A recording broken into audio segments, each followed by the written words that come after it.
এ পর্যায়ে সমাপনী বক্তব্য রাখবেন ইসলামী আন্দোলন বাংলাদেশ কুষ্টিয়া জেলার সংগ্রামী সভাপতি বীর মুক্তিযোদ্ধা আলহাজ আহমদ আলী। বক্তব্য রাখবেন বীর মুক্তিযোদ্ধা আলহাজ আহমদ আলী।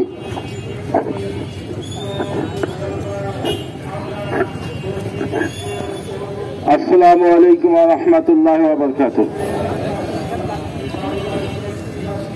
সংগ্রামী উপস্থিতি, কথা অনেক হয়েছে। আমরা চাই না যে আমাদের দ্বারা রাস্তায় কোনো লোক কষ্ট পাক।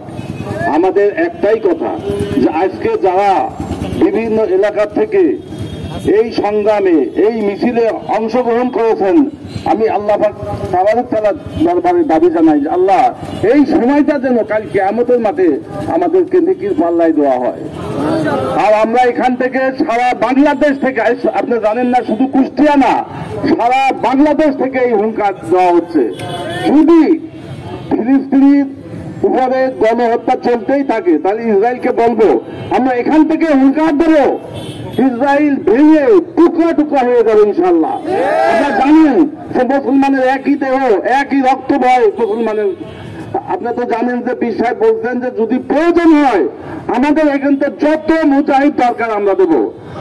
আমি তো বলেছি আমাদের লোকদের, আমি 1 নম্বরে নাম লাগাবো, যেহেতু আমি তো এখন যোদ্ধা, আমি তো কিভাবে যুদ্ধ করতে হয় জানি, আমার সে শক্তি এখন আল্লাহ রাখছে।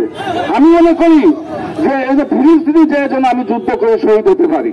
আপনারা সবাই দোয়া করবেন। আর বাংলাদেশ থেকে অচিরেই যেন ফিলিস্তিনের লোক পাঠানো হয়, যোদ্ধা পাঠানো হয়। যেমন শান্তি মিশনে বিভিন্ন জায়গায় গন্ডগোল মারামারি হলে যেমন শান্তি মিশনের লোক যায় এখান থেকে।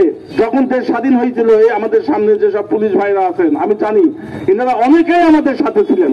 কারণ সবার ভিতর টকবগে রক্ত গরম আছে যারা মুসলমান, কিন্তু তারা এই প্রশাসনিক কারণে পারে না। এই জন্য আমি কথা শেষ করবো এখানেই। যারা এই প্রশাসন এবং electric media, press media, police বাহিনী যারা আমাদের এই বিক্ষোভ মিছিল সুন্দরভাবে করার জন্য আমাদেরকে সুযোগ করে দিয়েছেন, আমি সবাইকে অন্তরের অন্তঃস্থল থেকে ইসলামী আন্দোলন কুষ্টিয়া জেলার পক্ষ থেকে আমি তাদেরকে ধন্যবাদ জানিয়ে আমার কথা এখানেই শেষ করছি। যখনই আপনাদেরকে ডাকা হবে তখনই যেন আপনারা চলে আসেন এবং আপনারা শান্তিপূর্ণভাবে আবার যার যার বাড়িতে সুশৃঙ্খলভাবে আপনারা চলে যাবেন, এই কথা রেখে আমি শেষ করছি। আসসালামু আলাইকুম ওয়া রাহমাতুল্লাহি ওয়া বারাকাতুহু।